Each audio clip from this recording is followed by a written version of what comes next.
Hi everyone. It's been too long. I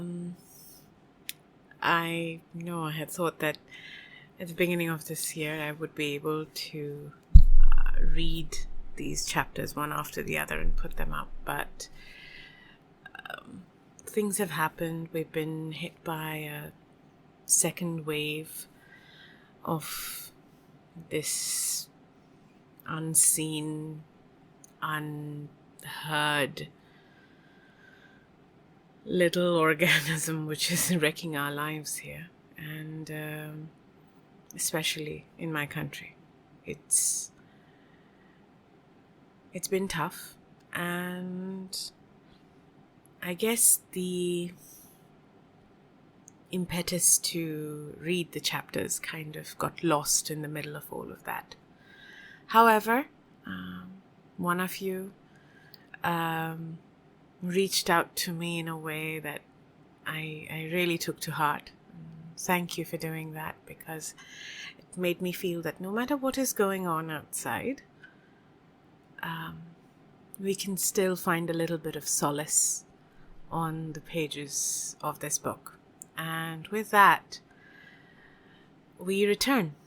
So the chapter that we're going to read today, which is the 19th chapter, it's centered around a lot of domesticity, but there's a lot going on in the background of it as yet. And there's this whole idea of pots being stirred and things boiling and spilling over, and it kind of brings up what else is going on in the plot, if you want to look at symbolism in Mary Stewart's writing. Or you can just purely look at it from a very warm domestic scene where fresh fruit that has been picked is being made into jelly. At the beginning of this year, I too, with my mother, did the same.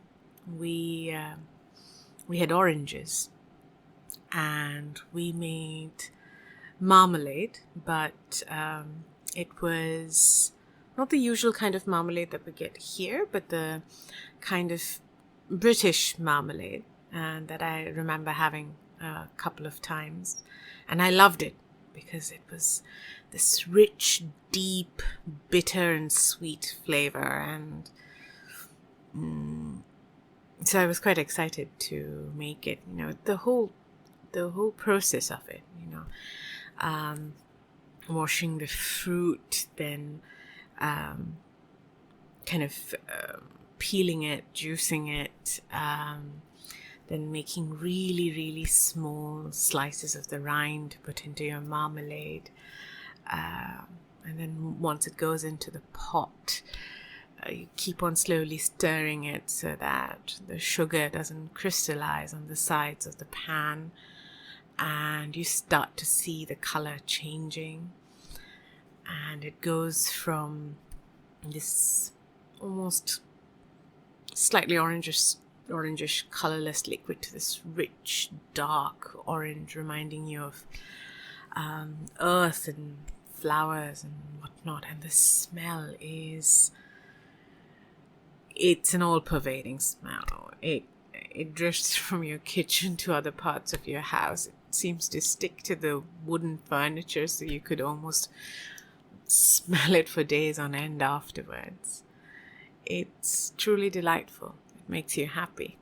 It makes you feel like all will again be okay. Marmalades, that is it. And then, of course, there's the joy of the next day when it has cooled down, and spreading it on a bit of dry toast, and that first bite. It's absolute heaven. And even looking at Pride at the bottles, it's like almost like a dark orange amber color against the sunlight. It's orange jewels. So yes, I think after I was remembering that a lot as I was reading the chapter, so I thought I'll share it with all of you. I hope everyone out there is doing okay, and let's start the chapter now. Thornyhold by Mary Stewart, Chapter 19. I guessed that Agnes would not want to wait for me to take her the coveted book, and I was right. She came up soon after breakfast. Before the back door rattled and Hodge vanished upstairs, the tool shed window had been obscured. The dog fed and admonished to silence. The globe was locked away in the desk with the inventory, and I was in the kitchen washing pots for the bramble jelly. "Well, Miss Ramsay," was her greeting. She had been hurrying. She was breathless and her colour was high. I greeted her warmly. "Oh, Agnes, I'm so glad you've come. I was going to come down later, but I quite forgot to do this jelly yesterday, and I thought I'd better get on with it. Nearly 2 pints of juice. That's not bad, is it? And now I wonder... You said you'd look out for that book." Sharp. Accusing. Yes, that's what made me forget the jelly. I found the inventory, and I've been through all the books in the place, along with the lists. It took ages. There is one that sounds exciting, and I wondered, but for the moment, can you tell me please about this jelly? I can't find any special recipe, so I'm just going by the one I know. A pound of sugar to a pint of juice, and I did manage to find a few windfall apples in the orchard. "It'll do." She almost snapped it. The flush had deepened, but not, I thought, at my reference to the stripped fruit trees. It was anger. But she left the matter aside for a moment to show me the gift, which, as usual, she had brought me.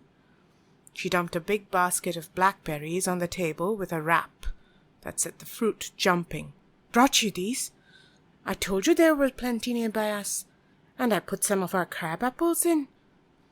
Do as well as anything to make a good set." "Well, thank you. How very kind."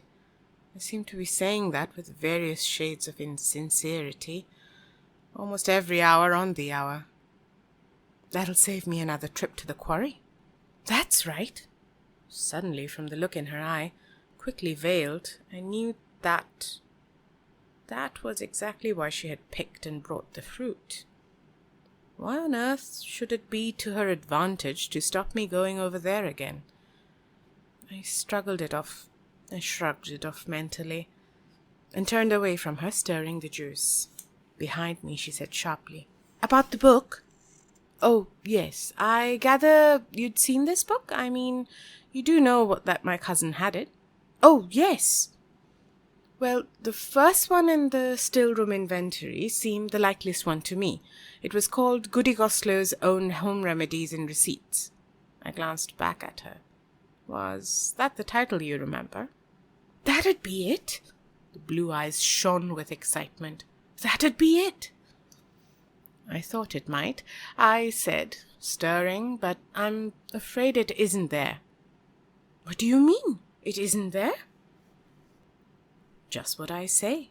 There's a list in the inventory of all the books in the shelves, and as far as I can make out, all the others are there, but not that one. Maybe she lent it to someone?" Her voice rose. "She wouldn't do that. She couldn't. If she was going to let anybody take a look at it, that would be me. If it's gone to old Madge, but she wouldn't do that. Not Miss Saxon." I looked at her curiously. My look seemed to bring her to herself.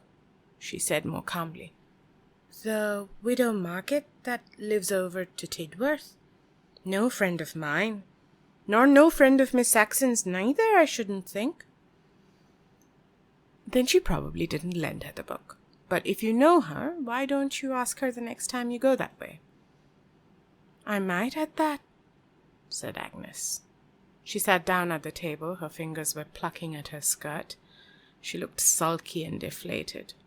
For the first time since I had met her, I felt sorry for her, without quite knowing why. I stirred the jelly. "Did you ever actually see the book?" "Once." But Miss Saxon wasn't for letting her recipes out, and she took it away before I could get anything much puzzled out. Did she never give you any of her recipes? Oh, yes, the comfrey salve and some of the teas, but the rest she kept. She gave me a medicine once for Mother's cough that was sovereign.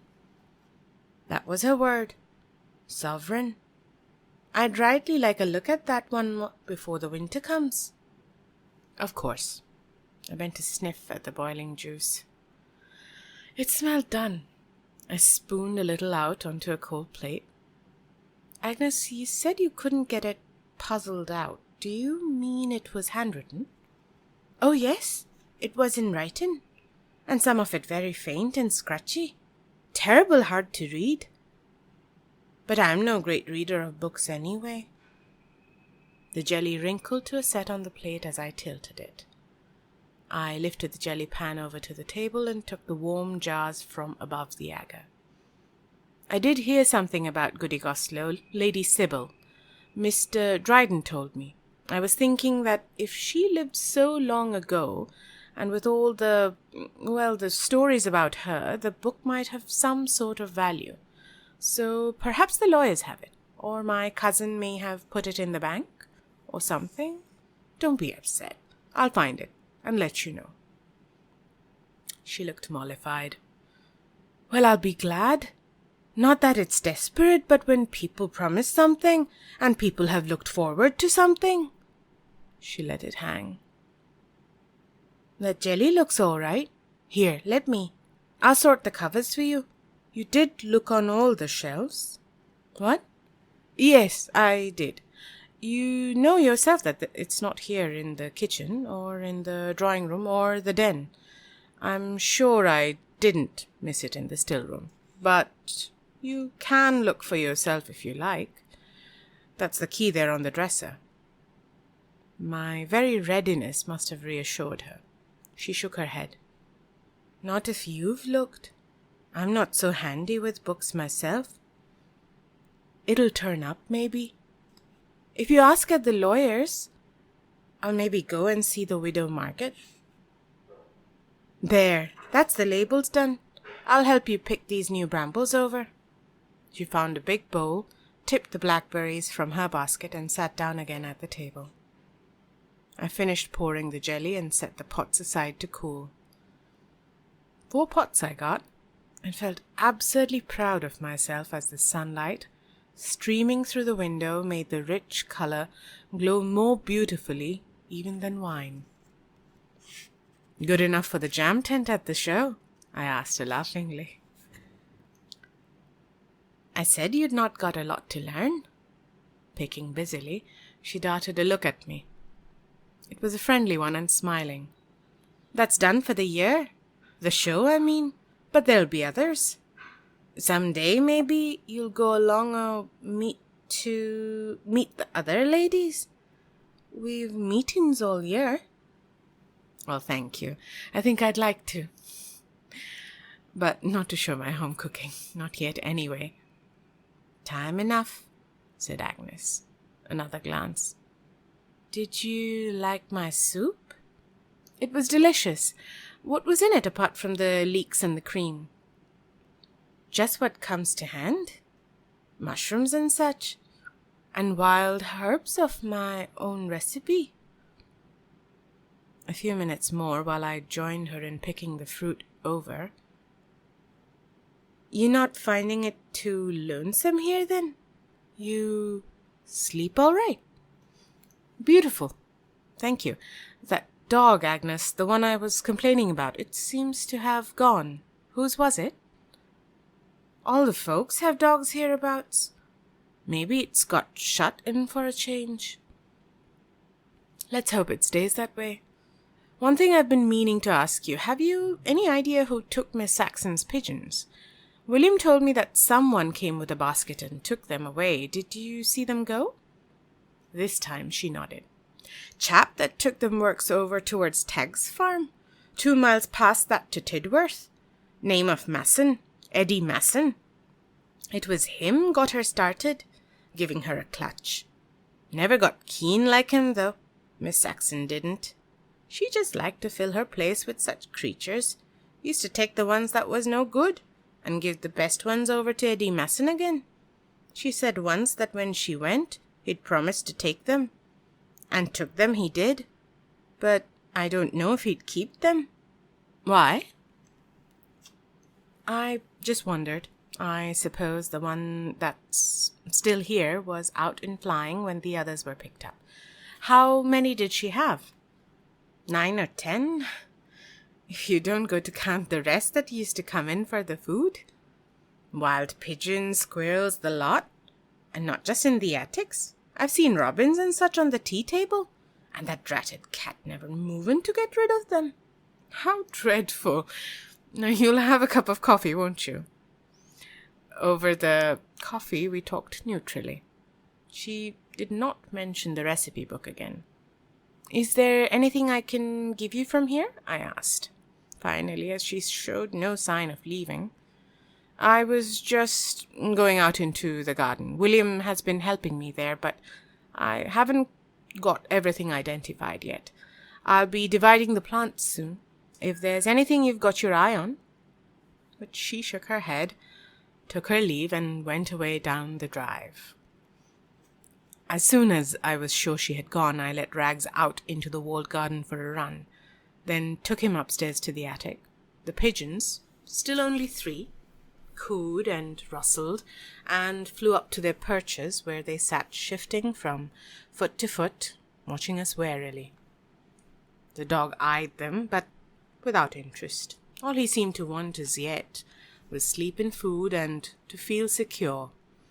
I left him with food and water and an old blanket and locked the doors as I went out, then back to the tool shed to remove any trace of his occupancy. Until William came for him, I was taking no risks. After lunch I finished picking over Agnes's brambles. They were good ones, plump and very ripe. A few were too ripe, and these, together with the stalks and leaves, I put aside and threw out on the compost heap by the back gate. The rest of the fruit went into the jelly pan. Just as it came to the simmer, I heard a sound at the back door. Not Agnes again, surely. William come for the dog? Or perhaps... The quick jump and thud of my heart told me who I had been hoping to see. But it was Jessamy, with a bulging carrier bag gripped in hands stained with blackberries. Why, Jessamy, come in. Are those for me? Your mother's just been here and brought me loads, but how sweet of you. He dumped the carrier on the draining board. He was breathing hard, and his blue eyes, so like his mother's, looked vague and strained. Them's no manner of good. Don't 'ee touch 'em, miss. The brambles? Why? I've just picked them over and they're beauties. What do you mean? The dull wooden look came down again over his face. He looked away. Nothing, but don't you be touching they. No manner of good. I picked on these instead. These be healthy berries. And I put elder in with they to keep the witchcraft away. Don't you fret about that neither. I asked before I took the elderberries down. Asked whom? Your mother? Nay. He looked scared. Asked her that lives in the tree. Oh, mercy me, here we go. Another touch of old England. Aloud I said gently, Well, thank you, Jessamy. Now, will you let me take another look at that arm of yours? How does it feel? Better? It'd be great. He pushed back his sleeve and held the arm out. My bandages had gone, and a rag, crumpled but quite clean, had replaced them. You've not been to the doctor, then? Who put this on? She did. I had to tell her about the dog, you see, when I gave her the witch knot. But she don't know I came here and you was still awake. He was agitated, trying to reassure me. Never told her, miss, I never told her. That's all right, I said soothingly. Don't worry. Just let me take a look, will you? The cloth came away with a mass of dark green pulp. Under it, the wound looked fine, clean, pale, healing fast. The bruising had already faded to a dirty yellow, the punctures cleanly scabbed over. "This really is great, Jessamy. What on earth did she put on it?" "Leaves. Some she grows out the back. An ointment. Miss Saxon's that was. Some she made every summer with the same plant. Swore by it, she did." "She was right. I won't put anything else on it. Let me bind it up again." "Sovereign," said Jessamy as his mother had done. He repeated it like a child pleased to have remembered a lesson. "In or out, that sovereign?" "That's what she is to say." The scent of the stuff was familiar, evocative. Yet how? And when? It smelled of a damp meadow, the edge of a pool, a stream lapsing through the green weeds. I could almost hear the rustle of Cousin Gaelus's dress, feel her peering over my shoulder as I started to replace the poultice. Comfrey, that was it. Called knitbone, bruisewort, consound, the roots boiled in water or wine, and the decoction drunk heals inward hurts, bruises, wounds, and ulcers of the lung. The roots being outwardly applied, cure fresh wounds or cuts immediately. In or out, that's sovereign. The recipe, home remedy or receipt, unreeled in my mind as if I had made it 100 times. For the ointment, digest the root or leaves in hot paraffin wax, strain and allow to cool. And from somewhere faint and far back, a sentence that ran like a tranquil psalm. "Comfrey joyeth in watery ditches, in fat and fruitful meadows, they grow all in my garden." "Jessamy," my voice sounded almost as faint and far away, "if you need any more of the salve, I'll give you some. There's plenty in the still room." "Thanks, miss. Thanks."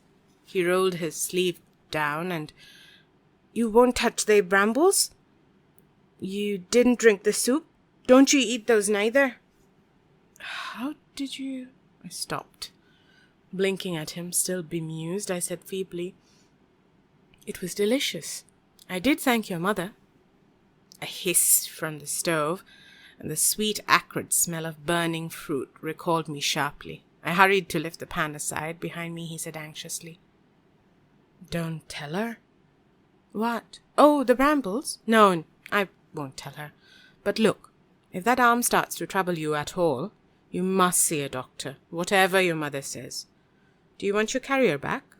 He shook his head, making for the door. Just before he went out, he paused. "You will chuck they berries away, miss? That paddock's broth of hers don't do any good at all."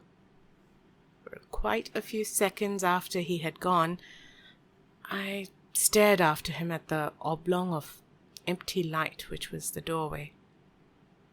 Old England indeed. I did not dare believe my ears, but Jessamy apparently saw himself as being in my debt, and it would do no harm to listen to him. All right. Then, preposterous though that it was, Agnes had tried twice to drug my sleep. The first time with the pie, she had succeeded, hence the nightmare. The second time with the soup, she had failed. And now a third attempt with the brambles. Paddock's broth, indeed. Poison? Highly unlikely. Then what? Something to drug me to sleep again while Agnes roamed the house? Looking for what? That book? Again, unlikely. Even if that was what she had been searching for earlier, she had no reason now to doubt my promise to let her see it. She had already had the chance to see everywhere except in the still room, and now I had offered her even that, so why? I lifted the jelly pan off the stove and dumped it on the draining board beside Jessamy's carrier bag. Jessamy meant me well, certainly, but I could not believe he was right about this. Even if for some reason Agnes wanted me to sleep soundly tonight, drugging the brambles would not ensure it. The jelly would, in the normal way, not be used for weeks, even months, and then in small quantities, and at times she could not predict. Besides, I might well, as one did, give 1 or 2 pots away, or send them, as in fact I had intended, to the parish sale of work. But to get back to the first question, why drug me at all? The first time the pie was no more than a well-founded suspicion, but the soup seemed to be a fact. You didn't drink the soup, Jessamy had said, and I had wondered how he knew, but I had already had the answer. You were still awake. So they had not intended to come to the house that night, or surely Jessamy would have had to warn her that the drug had not worked. Agnes, I remember now, had asked me if I had slept well, just as she had asked after that first night. There was more. She knew about the dog. Jessamy had told her, and though she knew about the bitten arm and the dog's escape, she had not mentioned it when I gave her an obvious lead. The inference was that she had known Rags was in the big house, and had sent Jessamy there herself, not to feed him. The bowl had been dry and empty. Not to release him either. The rope had been gnawed and snapped.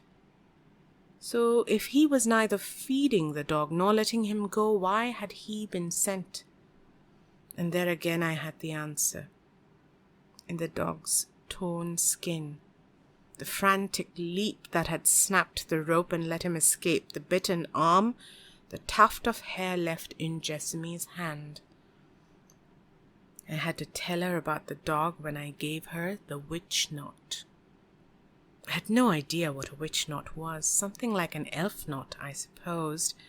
A tangled skein of hair, but almost certainly Jessamy had used the term for the tuft, which he must have hidden in his pocket when he handed me the soiled clothes to burn. I left it at that. There was little point in any further guessing. I could ask him next time I saw him, and it was even possible that he might tell me. William had said that he was gentle enough, but he was afraid of his mother, and did as he was told. Well, that fitted. He had been no more than stupid with the dog. If he had thought to take scissors, he could have got his witch knot without the bite, and they would still have the dog. They would still have the dog. That was the crux. Agnes could do as she liked with her spells, her paddock's broth, her witch knots, and her meetings. Covens? Up by the quarry, as long as no living creatures were made to suffer. I would not trouble with poor Jessamy. I would tackle Agnes herself as I saw her, and get the truth out of her. Perhaps the strangest thing about it all was that, though puzzled and uneasy because I could not see what was happening, I was not frightened. It was as if Thornyhold itself, embattled against evil, was infusing into the nervous, unsure girl I had been some sort of strength. I hesitated to use the word power, which was a shield. The shade, or rather the shining of Cousin Gaelus's presence, doves that brought messages of peace, scented flowers and herbs that hindered witches of their will, they grow all in my garden. All that needed to be said, I had said to William. I don't know whether such things exist or not, but if they do, trust in God and they can't hurt you. I came back out of my thoughts and into the sweet-smelling, normal kitchen. The sunlight glowed in the 4 pots of jelly. 4 was enough. I would tip Agnes's fruit out, and Jessamy's with it, and while I thought about it, I would get some of the comfrey salve and put it on Rags's tail. If he licked at it, it would do him no harm, in or out, that's sovereign. I hefted the heavy pan and carried it out to the compost heap. The birds were busy with no apparent ill effects on the discarded pickings. Agnes's brambles were surely as innocent as Jessamie's. In any case, sooner than hurt anyone's feelings, I would bury them all out of sight. I emptied the pan, took it back indoors, and got the carrier bag and tipped that too, then went to the tool shed for the spade. I dug a hasty pit beside the compost heap and began to shovel the discarded fruit into it. I was just finishing the job when I heard the front wicket clash, and moments later, William's father appeared round the side of the house, making for the back door. He had raised a hand to knock when he saw me, and turned to greet me. And with that, we come to the end of chapter 19.